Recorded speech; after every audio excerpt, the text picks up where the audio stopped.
মতন জায়গাতে কত কঠোর পরিশ্রম এবং কত কঠোর সাধনার মধ্যে দিয়ে আমাদের ছাত্ররা এই চাকরি পেয়েছেন, সেটা আমাদের কিন্তু গর্বের ব্যাপার, আমাদের ভালোবাসার ব্যাপার।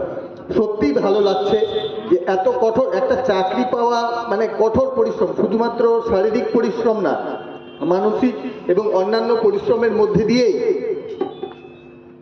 এটা নিয়োগ হয়। সিআরপিএফ আমরা জানি এই নামটার মধ্যেই লুকিয়ে আছে সততা, ত্যাগ, কঠোর পরিশ্রম, দেশের প্রতি কঠিন ভালোবাসা। আজকে নতুন যারা চাকরিতে জয়েন করছো, তারা নতুনভাবে দেশ সেবার ব্রত তুলে নিচ্ছ এবং তারা সকল